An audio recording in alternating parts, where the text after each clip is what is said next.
मंजिल वो नहीं जो सपने आँखों में पलते हैं, मंजिल वो हैं जो सपने हकीकत के धरातल पर उतरते हैं। दर्शकों नमस्कार, उद्योग जगत कार्यक्रम में आज आपके साथ मैं हूँ शशांक खरे। दर्शकों, मंजिल को पाने के लिए हमें मीलों चलना पड़ता है और हकीकत के धरातल पर सपनों को उतारना पड़ता है। इसके लिए मंजिल की बुनियाद को मजबूत करना बहुत ज़रूरी होता है। हमारे पास पर्याप्त संसाधन हो, अच्छी नीतियाँ हों और समय पर उसका क्रियान्वयन हो तो उससे प्रगति की रफ्तार काफ़ी तेज़ हो जाती है। इन्हीं सब बातों को लेकर सरकारें औद्योगिक नीतियाँ बनाती हैं।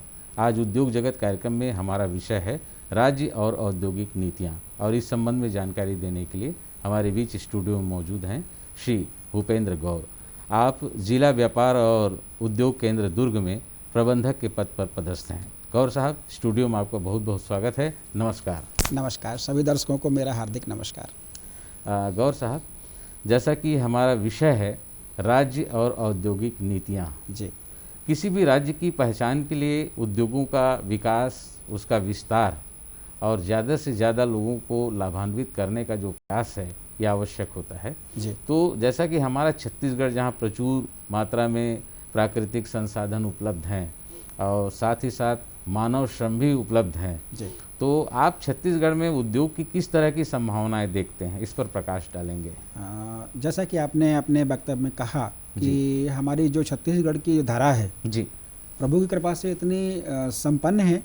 इसमें ऊर्जा भी है जी, इसमें जल भी है, इसमें खनिज भी है, इसमें वन्य संपदा भी है। वाह क्या बात। तो किसी भी प्रदेश की औद्योगिक नीति जब तैयार की जाती है तो इन्हीं सब बातों को ध्यान में रखते हुए उद्योग नीति को रूप दिया जाता है। अच्छा। तो आज हम जिस नीति पर चर्चा करने जा रहे हैं ये हमारी 5वीं उद्योग नीति है प्रदेश की।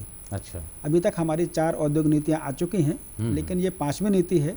और इस 5वीं नीति को किस तरह से हमने चिन्हित किया है या उद्योगों के हित में इसको बनाए हैं, इसमें हम आगे चर्चा में प्रकाश डालेंगे। अच्छा गौर साहब, नई औद्योगिक नीति 2019 से 2024 तक जी, इसमें और पुरानी जो औद्योगिक नीतियां हैं जी, उसमें क्या भिन्नता है, किस तरह का अंतर आप महसूस करते हैं। जी, हमने महसूस किया है और हमारे प्रदेश सरकार भी काफ़ी संवेदनशील है कि नव उद्यमियों को और जो स्थापित उद्यमियों को उनको किस तरह से औद्योगिक नीति जो है सहयोग कर सकती है या उनके उद्योगों को उन्नयन करने के लिए किस तरह सहायक सिद्ध हो सकती है।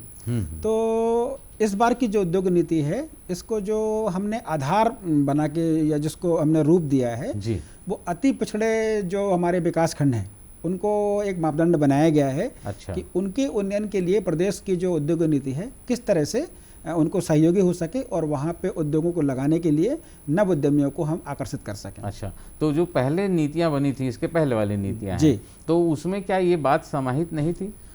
जी नहीं, उसमें भी ये इस बात को हमने समाहित किया हुआ था जी। लेकिन पहले क्या किसी भी क्षेत्र की या जिले की केवल 3 श्रेणियाँ हुआ करती थी। उसमें विकसित विकास खंड हुआ करता था जी, एक विकासशील विकास खंड हुआ करता था और एक पिछड़ा विकास खंड हुआ करता था जी। लेकिन इस बार जो भिन्नता हम जिसकी बात कर रहे हैं, भिन्नता की जहाँ तक बात है तो अति पिछड़े जो विकास खंड है हमारे जी, उस पर फोकस किया गया। तो हमारी वर्तमान औद्योगिक नीति पुरानी औद्योगिक नीतियों से इस तरह से हम उसमें भिन्नता महसूस करते हैं। अच्छा, जैसे आपने एक अहम बात कही है कि पिछड़े वर्ग जो हैं, पिछड़े क्षेत्र है उसका निर्धारण करते हैं, तो उसका निर्धारण कैसे करते हैं। इसका जो निर्धारण है हमारे जो शासन के विभिन्न विभाग हैं जी, जो इस तरह के आंकड़ों का संकलन करते हैं। अच्छा। सांख्यिकी विभाग को उसको हम प्रमुख रूप से इसमें हम समाहित करना चाहेंगे कि प्रदेश की जितनी भी गतिविधियां हैं जी, उन सब का एक वार्षिक सर्वे और संकलन, अच्छा, आंकड़ों का संकलन उनके माध्यम से किया जाता है और हर विभाग से इस तरह के आंकड़ों का संकलन वो लेते हैं। तो उन आंकड़ों के आधार पर हम ये चिन्हित करते हैं और ये सुनिश्चित करते हैं कि किस विकास खंड में उद्योगों के आने की दर क्या है। अच्छा, वहाँ पे कितने उद्योग आए, कितने उद्योग स्थापित हुए या कितने उद्योग आने की राह में हैं। इस तरह से उनका चिन्हांकन होता है और जहाँ पे जो उद्योग शून्य जिले हैं या विकास खंड हैं तो उन विकास खंडों पे हम लोग फोकस करके और वहाँ पे अधिकाधिक उद्योगों को लगाने के लिए पॉलिसी को इस तरह से हम लोग अंतिम रूप देते हैं कि वहाँ पे लोग ज़्यादा उसके लिए प्रयास करें और उनको अधिकाधिक छूट और सुविधाएं व अनुदान प्राप्त हो सके। अच्छा गौर साहब, इसमें एक छोटी सी बारीकी और है जो आपसे हमारी बातचीत हो रही है उससे लग रहा है तो हमको पूछना चाहिए, हमारे दर्शकों को भी बताना चाहिए। हाँ। जैसे आपने उद्योगों की स्थापना की बात कही है, हाँ। तो बड़े उद्योग होते हैं, मध्यम स्तर के भी होते हैं, लघु उद्योग होते हैं, तो आप लोग जो सर्वे करते हैं उसमें किस स्तर का उद्योग होता है जिसको आप आधार मानते हैं? जैसे अभी आपने कहा कि कोई ब्लॉक है उद्योग शून्य भी है, और कोई ब्लॉक है जहाँ उद्योग हैं विकासशील, विकसित और पिछड़ा, तो उसमें किस तरह आप तय करते हैं? देखिए क्या होता है, जब भी कोई उद्योग स्थापित होता है तो स्थापित करते से ही उसकी श्रेणी चिन्हांकित हो जाती है। अच्छा। हमारे जो विभागीय तौर पे हम लोगों का जो चिन्हांकन या श्रेणीकरण है, अच्छा, उद्योगों का जो वर्गीकरण है, उसमें सबसे पहला है सूक्ष्म उद्योग, दूसरा है लघु उद्योग, तीसरा है मध्यम उद्योग, चौथा है बृहद श्रेणी उद्योग, अति बृहद और लार्ज, जो मतलब जो अति बृहद है। इस तरह से 4 श्रेणियों के हम लोग उद्योग का वो होता है, और ये जो है किसी उद्योग में पूंजी विनियोजन के आधार पे उसका निर्धारण किया जाता है। अच्छा। तो सारे उद्योगों की जो श्रेणीवार जो है वो सबकी गणना अलग अलग होती है। अच्छा। इसी से संबंधित एक सवाल है कि जैसे आपने कहा पिछड़े क्षेत्र, तो पिछड़े क्षेत्रों में उद्योगों के विकास के लिए क्या प्रयास किए जा रहे हैं? जी देखिए क्या होता है कि एक सामान्य क्षेत्र होता है जी, एक विकासशील, पिछड़े और अति पिछड़े। तो इस बार की जो उद्योग नीति है इसको 4 श्रेणियों में विभाजित किया हुआ है। जो विकासशील हमारे विकास खंड हैं उसको A कैटेगरी में रखा गया है, और विकसित वालों को B में रखा गया है, और जो पिछड़े क्षेत्र है उनको C कैटेगरी में रखा गया है, और जो अति पिछड़े हैं उनको D कैटेगरी में रखा गया है। तो जब ये 4 तरह की श्रेणियां बनाई गई हैं तो उन श्रेणियों में जो छूट और अनुदान की मात्रा, कोई भी जब उद्योग लगाता है तो उसको हमें आर्थिक अनुदान और छूट सुविधाएं हमको देनी होती हैं। अच्छा।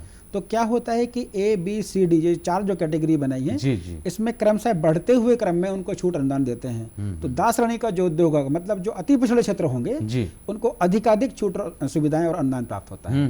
इस तरह से उनका श्रेणीकरण होता है और उनके उन्नयन के लिए विशेष प्रयास किए जाते हैं। अच्छा, जैसे कि भारत सरकार ने 2 साल 3 साल पहले एकीकृत कर प्रणाली लागू की जी, तो आपका जो व्यापार उद्योग केंद्र है या हमारी व्यापार नीति या औद्योगिक नीति है, तो उससे किस तरह प्रभावित होती है, किस तरह से उसको मैनेज करते हैं? जी देखिए क्या होता है कि ये जो एक समान कर प्रणाली आई जी, जिसको हम GST के नाम से पुकारते हैं, तो अभी हमारी जो नीति, वही मैं कह रहा हूँ कि हम जैसे अपन चर्चा कर रहे हैं कि हमारी नीति पिछली नीतियों से कैसे भिन्न है। तो ये GST पहले नहीं था जी, तो उस नीति में ये प्रावधान नहीं था। लेकिन जैसे ही ये नीति आई है तो शासन ने इस बार में विचार किया कि इस नीति में GST में क्यों ना हम हमारे जो उद्योगपति, जो नए उद्योग आ रहे हैं, उनको इसमें समाहित किया जाए। अच्छा। तो इसमें क्या होता है कि जो उनको छूट मिलती है किसी को उद्योग को, एक उद्योग लगाने पे उनका 5 करोड़ का इन्वेस्टमेंट है, 10 करोड़ का है, तो वो क्या होता है कि उसको जो भी वो लोग गवर्नमेंट को GST के रूप में टैक्स देने जा रहे हैं या दे रहे हैं, तो GST के रूप में उन्हें शासन का ये दायित्व है कि कुछ उनको वापस भी करें। अच्छा। तो जो भी उद्योग हैं उनकी अलग अलग श्रेणीकरण है उद्योगों का, एक सामान्य उद्योग होते हैं, एक प्राथमिकता श्रेणी, एक उच्च प्राथमिकता श्रेणी। जी। तो इस तरह से उनको जो GST जो लोग वो दे रहे हैं शासन को, तो उसकी प्रतिपूर्ति हम लोग करते हैं। तो प्रतिपूर्ति कैसे करते हैं कि किसी उद्योग का जो पूंजी विनियोजन है, सामान्य उद्योग को उसको अधिकतम 35% तक देते हैं, GST उनको रिफंड हो जाता है। अच्छा। प्राथमिकता श्रेणी में है तो 40% हो जाता है, और उच्च प्राथमिकता श्रेणी में है तो 45% हो जाता है। तो इस तरह से कई बहुत सारी इकाइयां हैं जिनका अभी हम बहुत ज़्यादा अभी हमारे संक्षिप्त जो चर्चा है उसमें नहीं कर पाएंगे, बहुत विस्तृत श्रेणी है ये। अच्छा। लेकिन फिर भी बेसिक रूप में हम ये माने कि शासन उनको 5 साल तक, 7 साल तक या 9 साल तक अधिकतम GST वापस करने के लिए प्रतिबद्ध है। अच्छा, गौर साहब आपने बहुत महत्वपूर्ण जानकारी ये दी कि बहुत सारे हमारे जो दर्शक हैं शायद उनको मालूम भी नहीं होगा कि अगर GST प्रणाली है तो उसमें जो रिफंडेबल राशि जो है, वापसी की जो राशि है, उसके बारे में बहुत कम लोगों को ही जानकारी है कि कोई आदमी उद्योग लगाता है और GST के तहत जो कर देता है वो रिफंडेबल भी होता है ना। बहुत महत्वपूर्ण जानकारी दी। इसी तरह से हम एक और अहम सवाल पूछ रहे थे कि आप ये जो नई औद्योगिक नीति है इसमें महिलाओं के लिए कोई विशेष प्रावधान किया गया है? जी क्या होता है कि शासन, विस्तार से बताएंगे जी। इसमें क्या होता है कि जब नीति बनती है जी, तो समाज के सारे वर्गों का ध्यान रखा जाता है। तो इसमें हमारे महिला उद्यमी भी आते हैं, हमारे दिव्यांग श्रेणी के लोग भी आते हैं, हमारे SC/ST के लोग भी आते हैं, और अभी इस वर्ष एक नई कैटेगरी को जोड़ा गया है जो नक्सलवाद से लोग प्रभावित हैं। अच्छा। तो यदि वो भी आते हैं तो उन्हें जो समूचा उनका जो विनियोजन है और जो सामान्य उद्योगों को जो छूट सुविधाएं मिल रही हैं, तो उनसे 10% अधिक अनुदान, महिलाओं के बारे में आपने बात किया, तो महिलाओं के बारे में बता देना चाहूँ कि 10% अधिक अनुदान उनको शासन देती है, और छूट की या सुविधाओं की जो समय सीमा होती है वो सामान्य उद्योगों से कहीं 1 वर्ष अधिक होती है। अच्छा। तो ये महिला उद्यमियों के लिए विशेष प्रोत्साहन है कि 10% अधिक उनको हम लोग उनको अनुदान दें। अच्छा, इसमें महिलाएं हैं तो उनके लिए जैसे आपने ABCD स्तर की बात कही है, हाँ। तो महिलाएं किस स्तर का उद्योग कर सकती हैं? देखिए, आज के टाइम में अपन ये नहीं कह सकते कि महिलाएं ये नहीं कर सकती कि वो नहीं कर सकती। हमारी महिलाएं सुशिक्षित भी हैं जी, और वो तकनीकी रूप से आज के सक्षम भी हो रही हैं। सक्षम, बिल्कुल, है ना। तो इसका हम श्रेणीकरण नहीं कर सकते कि वो महिला किसी उद्योग को नहीं कर सकती।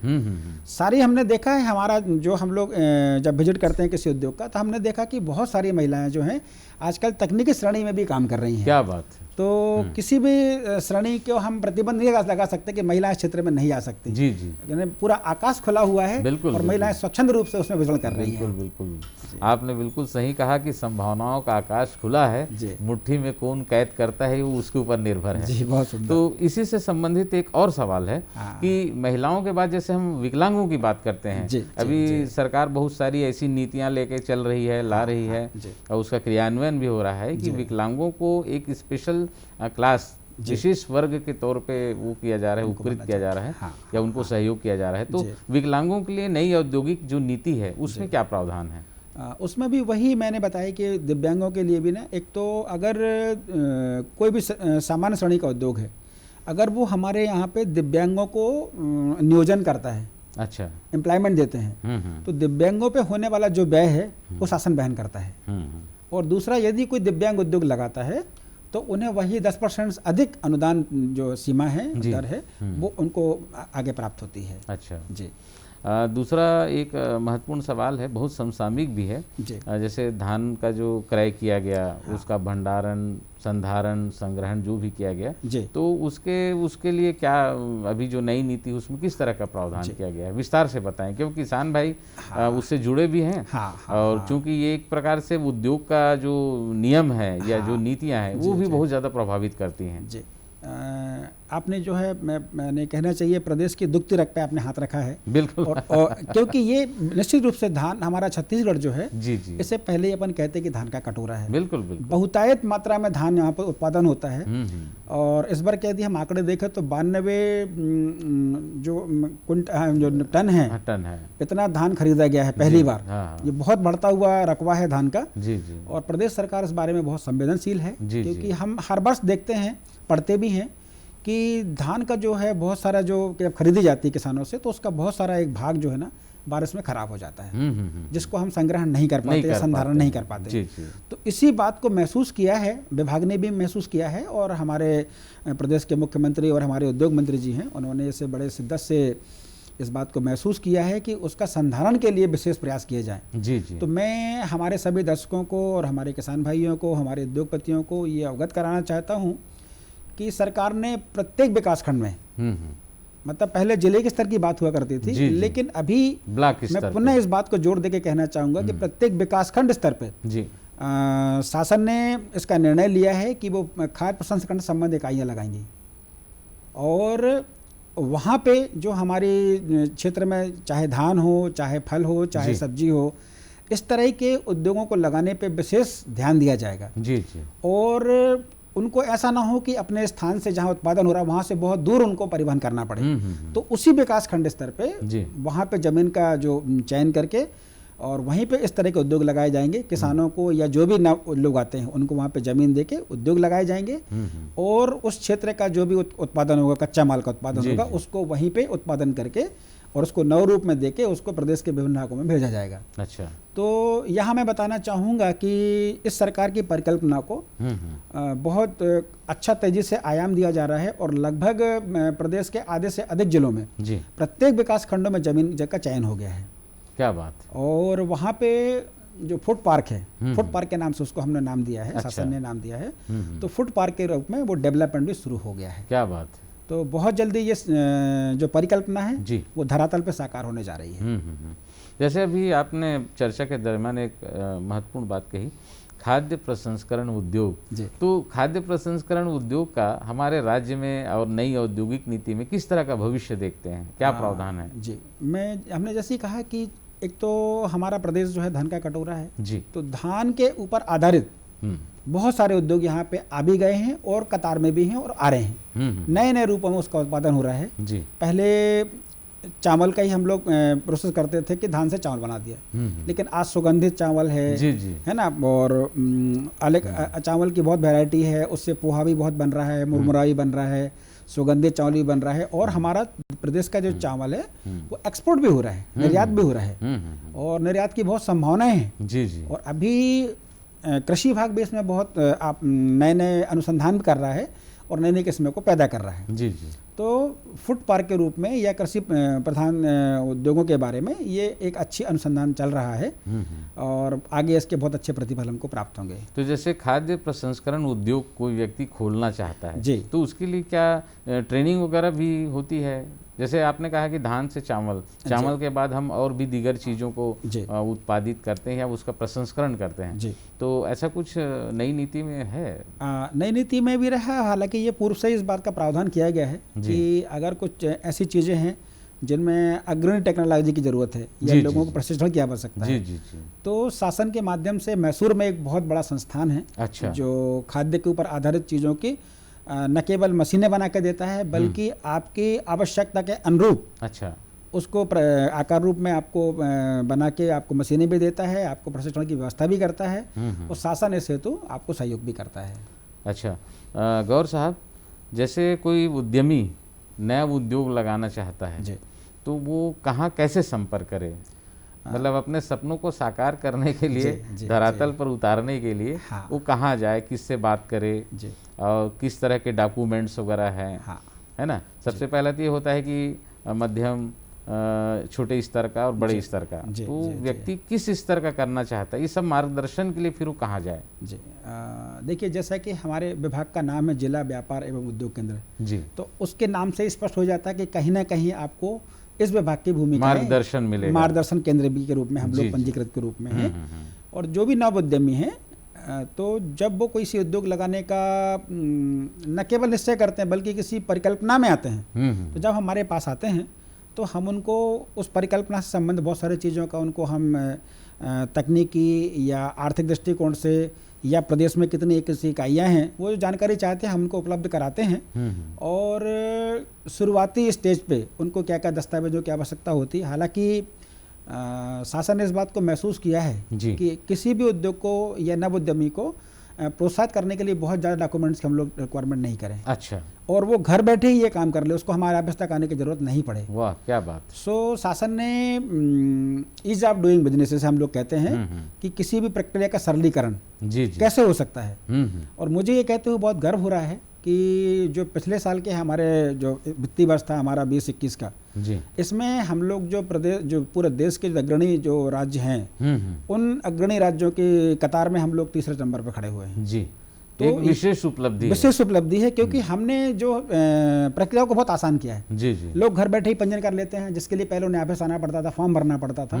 अब ये सारी प्रक्रियाओं को हमने बहुत सरल कर दिया अच्छा। वो घर बैठे ही पंजीयन कर लेते हैं, घर बैठे ही उनको सर्टिफिकेट प्राप्त हो जाता है और घर बैठे ही ऑनलाइन हमारी वेबसाइट में सारी जानकारी उनको मिल जाती है। तो इस तरह से प्रक्रिया का बहुत सरलीकरण हो गया है, जानकारी सारी जानकारी हमारी वेबसाइट में है अच्छा। तो हम नहीं चाहते कि हमारा एक उद्यमी अपने किसी दूर दराज से क्षेत्र से आके हमारे ऑफिस में इस बात के लिए परेशान हो कि उसे जानकारी चाहिए अच्छा। उसको घर बैठे ही एक क्लिक करना है, हमारी वेबसाइट पे जाना है और सारी जानकारियाँ उसकी एक उंगली पे जो है ना उसके सामने स्क्रीन पे आ जाएं। अच्छा, तो जैसे आपने वेबसाइट की बात कही है जी, तो किस वेबसाइट में जाएं वहाँ पे? हाँ, ये आपने बहुत अच्छा प्रश्न किया है दर्शकों की तरफ से। तो मैं सभी दर्शकों को बता देना चाहता हूँ कि हमारी जो विभाग की वेबसाइट है www.industries.cg.gov.in, तो इस वेबसाइट पे आप जाएंगे तो आपको विभाग से जुड़ी सारी प्रक्रियाएं, सारी अधिसूचनाएं, क्या क्या छूट, जो हम उद्योग नीति की बात कर रहे हैं ना, जी जी, ये उद्योग नीति उनको हिंदी में, अंग्रेजी में और हमारी जो पूर्व नीतियां हैं उससे कंपेयर भी करना चाहे तो सारी हमारी औद्योगिक नीति उसमें अपलोड की गई हैं। अच्छा, तो ये एक बहुत आसान चीज़ है कि उन्हें घर बैठे ही सारी जानकारियाँ प्राप्त हो जाती हैं। अच्छा, हम एक इसी से जुड़ा एक और भी सवाल कर रहे हैं कि जिला व्यापार और उद्योग केंद्र जो है, क्या बीच बीच में कोई शिविर भी लगाता है जन जागरूकता के लिए, या फिर अपने पोर्टल के माध्यम से तो है ही, उसके अलावा कि अधिक से अधिक लोग स्वरोजगार से जुड़ें, व्यापार करें, वो उद्योग खोलें, तो इससे संबंधित कुछ ऐसी जन जागरूकता के लिए कुछ प्रयास करता है? जी हाँ, बिल्कुल करते हैं। अभी तो चूँकि विगत वर्ष जो है हमारे जो महामारी आई है उस वजह से ये सब चीज़ें थोड़ी सी अभी सरकार की तरफ से मनाही है। अच्छा। वरना हम हमारे प्रत्येक जिले में जो जन समस्या निवारण शिविर हुआ करते थे, अच्छा, जिनको विकासखंड स्तर पर लगाया जाता था। आपने महसूस किया होगा कि हम लोग जो गर्मी का मौसम होता है, जब किसान भाई थोड़े से अपने कृषि कार्यों से मुक्त हो जाते हैं, है ना, या शादी विवाह से लोग मुक्त हो जाते हैं, तो वो एक ऐसा मौसम रहता है जब शासन की योजनाओं तक उन तक पहुंचाने के लिए हमारे पास समय होता है।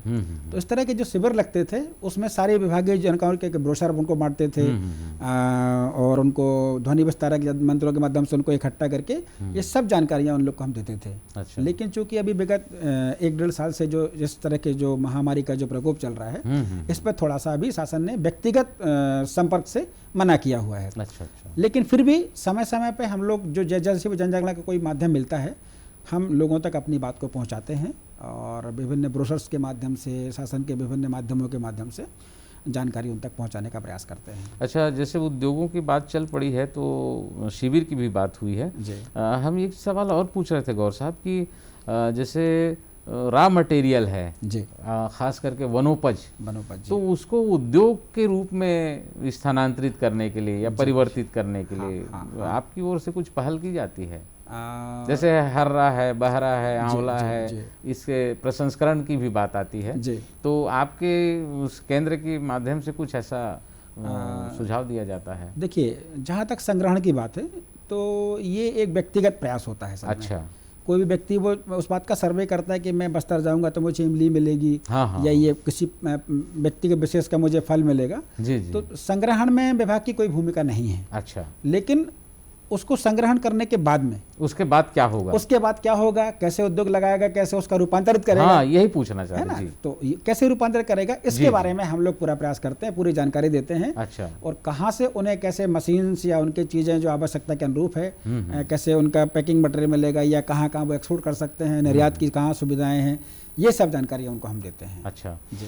गौर साहब, संसाधन जुटाना और उसके बाद अहम बात होती है कि आर्थिक संसाधन जुटाना जी, तो हमारे जो उद्यमी हैं जी, उनको आर्थिक संसाधन की भी जरूरत पड़ती है। बिल्कुल। तो आप लोग आर्थिक संसाधन जुटाने के लिए, खास करके ऋण लेने के लिए, लोन लेने के लिए किस तरह का प्रयास करते हैं, क्या मार्गदर्शन देते हैं? जी, देखिए, आर्थिक सहायता सबसे महत्वपूर्ण होती है किसी भी उद्योग को आगे कदम बढ़ाने के लिए। किसी ने अपनी परिकल्पना को साकार करने के लिए जब ऋण की बात आती है तो शासन इस हेतु 2-3 हमारी योजनाएं हैं जी, जिसमें सबसे महत्वपूर्ण योजनाएं भारत सरकार की योजना है जी जी। प्रधानमंत्री रोजगार सृजन कार्यक्रम, जिसे हम लोग PMEGP के नाम से जानते हैं जी जी। ये भारत सरकार की योजना है। इसमें अधिकतम उद्योग के लिए 25 लाख रुपए तक की ऋण राशि मिलती है। अच्छा। दूसरी योजना है हमारी प्रदेश की योजना है, जिसे हम मुख्यमंत्री युवा स्वरोजगार योजना के नाम से जानते हैं जी जी। इसमें भी किसी भी उद्योग के लिए 25 लाख रुपए तक की ऋण की राशि मिल जाती है जी जी। तीसरा, हमारा जो बहुत छोटे छोटे लोग हैं जो रोज ठेला लगाते हैं या बेचते हैं, उन्हें भी जरूरत पड़ती है जी जी, बिल्कुल। उसके लिए हमारी जो सरकार की योजना है, मुद्रा लोन भी मिलता है। उसके अलावा कुछ बड़े लोन भी लोगों को चाहिए पड़ते हैं, तो उसमें हमारा स्टार्टअप करके एक योजना है जी, उसमें भी काफ़ी ज़्यादा जो है 1 करोड़ तक की राशि उसमें लोन के रूप में प्राप्त होती है। तो गौर साहब, राज्य और औद्योगिक नीतियाँ, इस विषय पर आपने बहुत महत्वपूर्ण जानकारी दी। वक्त निकाल कर आप स्टूडियो में आए, इसके लिए आपको बहुत बहुत धन्यवाद। नमस्कार। नमस्कार। दर्शकों, राज्य और औद्योगिक नीतियाँ। उद्योग जगत इस कार्यक्रम में आज जानकारी दे रहे थे श्री भूपेंद्र गौर। आप दुर्ग जिला व्यापार और उद्योग केंद्र में प्रबंधक के पद पर पदस्थ हैं। अगले एपिसोड में किसी नए विषय के साथ पुनः हाजिर होंगे। तब तक अपने दोस्त शशांक खरे को दीजिए इजाज़त। नमस्कार।